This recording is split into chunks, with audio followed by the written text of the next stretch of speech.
It's a curious matter that after what they had seen and known of the creation and God, Adam and Eve were so quick to set aside their experiences and chose to believe an unsubstantiated word from a creature they had no prior knowledge of. If creation, the living demonstration of God's nature, was not sufficient to ground them in the knowledge of who He was, it's likely that nothing He might say would convince them. Not until man would actually receive God's Spirit could He be truly known.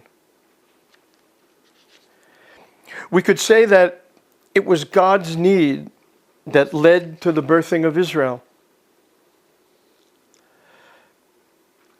He wrote through His prophets, "I will put my law in their minds and write it on their hearts, and I will be their God, and they shall be my people."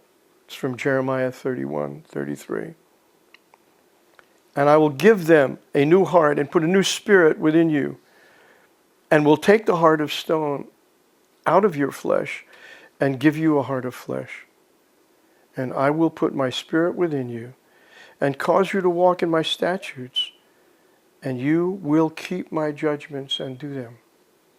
That's from Ezekiel 36:26 and 27. Having created man with free will, God would not force Himself upon us. In order for Him to place His Spirit within us, we would have to give Him our lives. The total surrendering of our lives, which generally speaking is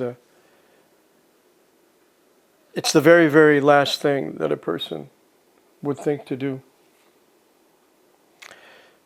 So this whole discussion is meaningful once we've realized that nothing in the world could ever fill the empty longing in our heart. That there is a solution to the dilemma. God needs only to get us to the end of all human hope, where we have nowhere to turn, and therefore have nothing to lose. No one checks into the hospital for an operation if taking a pill can solve the problem. So, only in the knowledge of sin and the consequent eternal separation from God does giving over the control of our life make any sense. So the essence of salvation is exchanging our life for His. So Yeshua said at one point in Mark chapter 2, verse 17, "Those who are well have no need of a physician, but those who are sick. I did not come to call the righteous, but sinners to repentance." So knowing that there are none righteous, Yeshua is in effect saying that He has only come for those who know they need something they cannot do for themselves. This revelation of our state of being could only come in the light of the knowledge of God's holy and righteous nature. Paul writes in Romans 3:20, "By the law is the knowledge of sin. By the law, by the Torah, man comes to know that there is nothing we can do to make us able to be in God's presence." Messiah could have come at any time and fulfilled the sacrificial requirement to atone for the sin of mankind. But until we knew He was our only hope, His coming would be fruitless. Just the telling of God's law would not be enough. For this process to become a living reality, His teaching needed to be lived out by a people over many generations to prove beyond the shadow of a doubt that no one could fulfill its requirements. Knowing about God could never heal our brokenness or enable us to abide in his presence. So the enactment of God's eternal plan began with a single man. The calling of Abraham was the first step to bring the nation of Israel into being. Through them, God would prepare the way for one who would enable us to have a personal, intimate relationship with our Father. It's important to bear in mind that God's relationship with Israel is founded and rooted in his relationship with Abraham. We read in Isaiah 41:8 and 2 Chronicles 27 that God calls Abraham his friend. But the word in Hebrew for friend is actually lover. So to fully understand God's position towards Israel really helps to look at the life of Abraham, the first Hebrew. Now, we've spoken about Abraham's life in an earlier session, so you could refer back to it, or if you haven't seen it, have a look at it.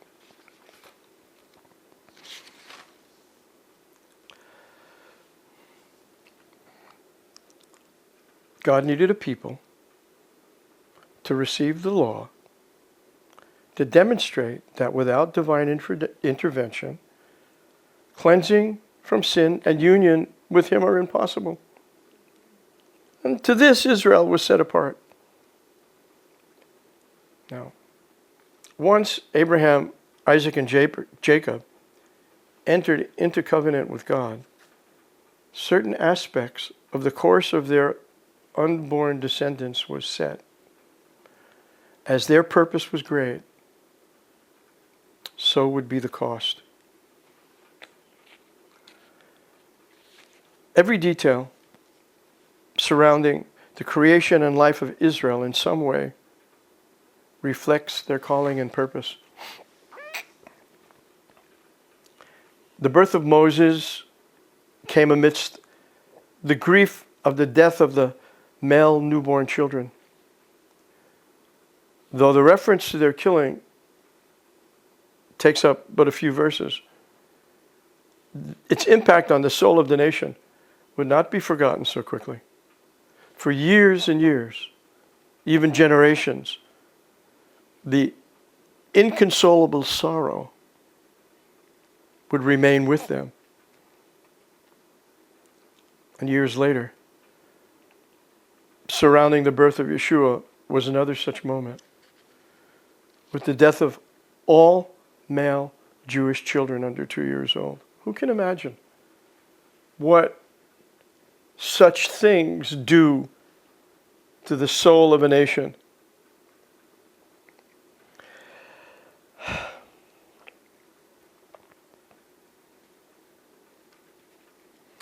Moses' life exemplifies the point that having and walking in the knowledge of the Torah is not sufficient to change our hearts.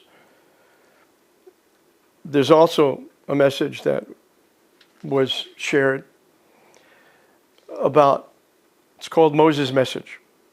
And in it, we went through the details of his life to really exemplify this statement.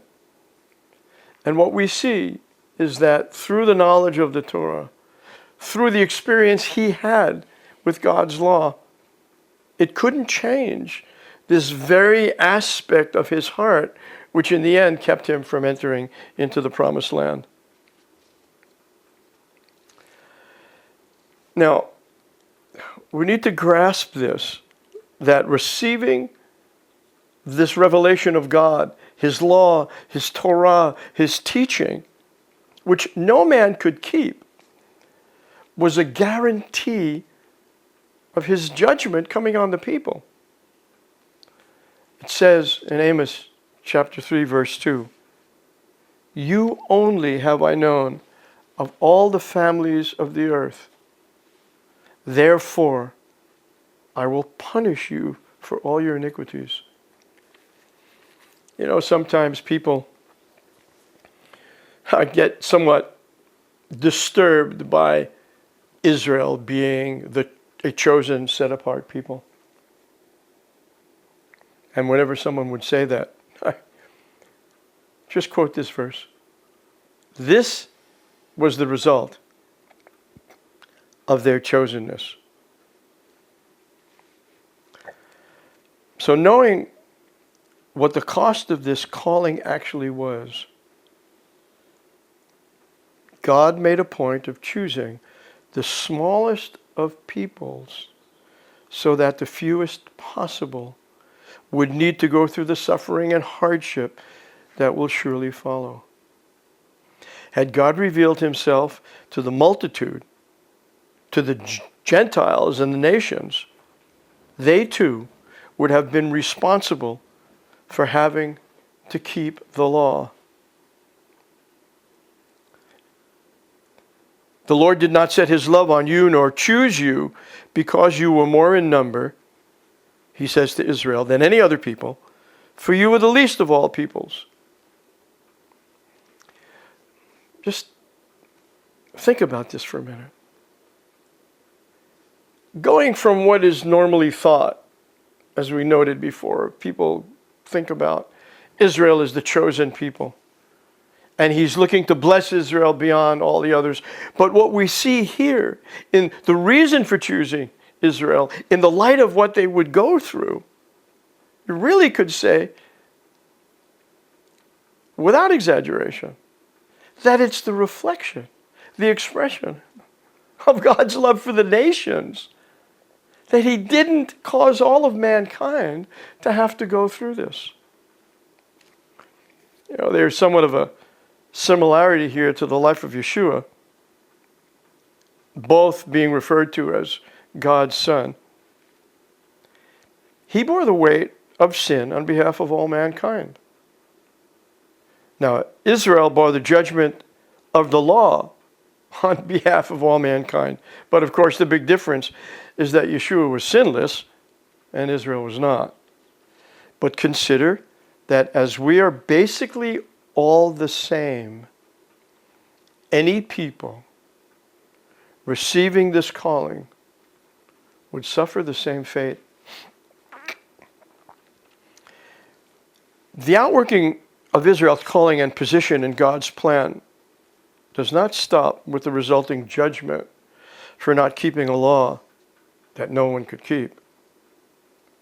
As the world is at enmity with God, the world is God's enemy, so the world will be the enemy of God's chosen people. We read that in James 4:4.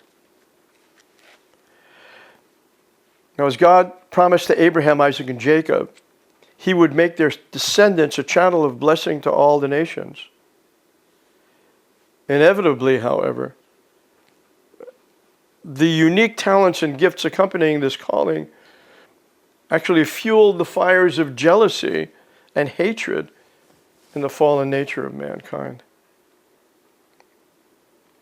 For most in the world, it doesn't matter what we Jews believe, how or if we worship, the language we speak, where we live, what we wear, or what we eat. We're Jews, and we are the problem. All the rest is basically inconsequential. The Holocaust was decidedly the apex, the low point, if you will, in the public expression of what long lay beneath the surface in the attitude toward the Jewish people. Although the conception of this plan to exterminate the Hebrew race is largely attributed to Hitler, there were few that did not know what was taking place, since the concentration camps were spread all throughout Germany. And most chose to remain silent for a variety of reasons, making them complicit in the plan.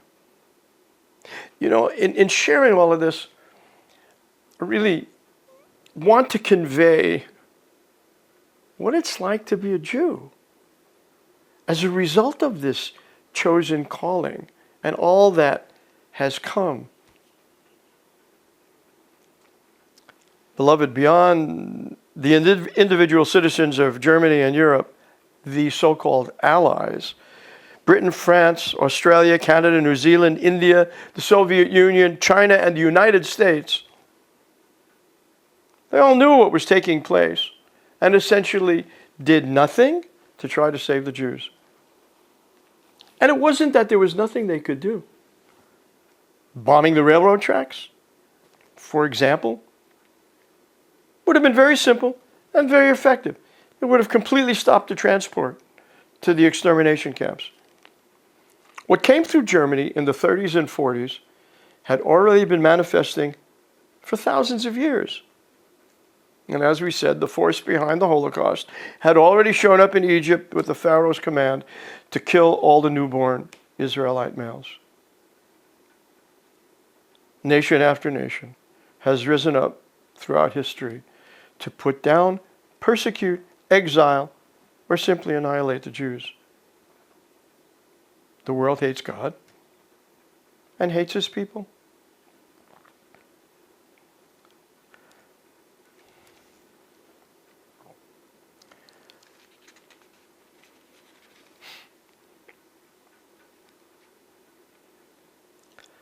Consider what this produces in the life of an individual who grows up, for example, hearing his parents telling him he's not loved, he was never wanted, is completely worthless, will never amount to anything, and is the cause of problem after problem. This is essentially what the Jewish people have heard from the nations of the world from the beginning. Living in such an atmosphere of negativity from the cradle would produce a brokenness that God and God alone would be able to heal. Even the very DNA of the people would be affected. Now there's yet one more element to be included as we consider all that has come upon the Jewish people in the wake of Abraham's love relationship with God. So Romans 11:15 tells us that, for if their being cast away is the reconciliation of the world, what will their acceptance be but life from the dead? In other words, when a critical mass in Israel recognizes and accepts Yeshua as the Messiah, it will usher in a worldwide revival. And Yeshua spoke that over Jerusalem. We read it in Matthew 23:39, saying, "You shall see me no more till you say, blessed is he that comes in the name of the Lord." This statement places the key to Yeshua's return with the children of Israel. It is therefore the event most feared by the kingdom of darkness. Consequently, there is no end to which the powers of darkness would go to prevent this from coming to pass. This understanding alone explains the drive from a spiritual perspective behind anti-Semitism. As surely as Satan and his host are this side of the lake of fire, these godless forces of the world will gather together in a final attempt to wipe out the people and testimony of the God of Abraham, Isaac, and Jacob. It can be no other way. It has to happen that way. Let me say that again. Understanding this point, that the opening of the eyes of the children of Israel is the most feared event for the kingdom of darkness, They will never stop the persecution and the attempt to wipe out Israel. It was the judgment of the law that was righteous, that no one could keep. It's the hatred of the world, as they are the people of God.